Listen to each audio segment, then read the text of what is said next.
ఈ ప్రాబ్లం చూడండి. Resolve the following fraction into partial fractions x square plus 5x plus 7 by x minus 3 whole cube.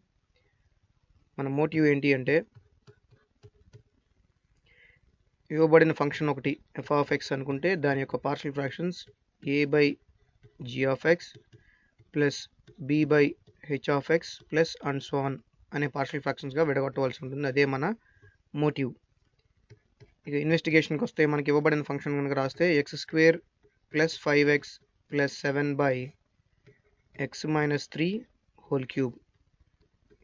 డినామినేటర్లో ఇవ్వబడిన ఫంక్షన్కి cube ఉంది కాబట్టి మనం పార్షియల్ ఫ్రాక్షన్స్ ఎలా రాయాలంటే a by x minus 3 plus b by x minus 3 whole square plus c by x minus 3 whole cube. ఇప్పుడు answer కోసం రిజాల్వ్ చేద్దాం.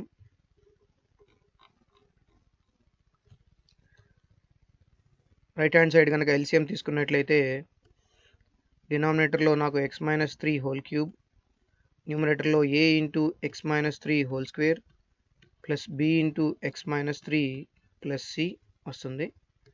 ఇప్పుడు రెండు వైపులా డినామినేటర్ సేమ్ కాబట్టి న్యూమరేటర్ ఈక్వేట్ చేస్తాను. x square plus 5x plus 7 is equal to a into x square minus 6x plus 9 plus b into x minus 3 plus c. ఇప్పుడు similar terms కనుక ఈక్వేట్ చేస్తే ఇక్కడ x స్క్వేర్కి a ఉంది, ఇంకేమీ లేదు. So ఇక్కడ x స్క్వేర్కి 1 ఉంది. So a is equal to 1.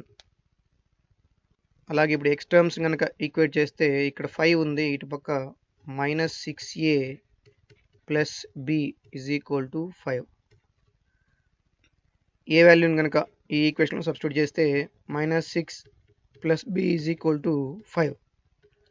So b is equal to 11. Constant terms కనుక ఈక్వేట్ చేస్తే 7 is equal to 9a minus 3b plus c. ab values కనుక దీనిలో సబ్స్టిట్యూట్ చేస్తే 7 is equal to 9 into 1 9 minus 3 into 11 33 plus c. So c is equal to 31.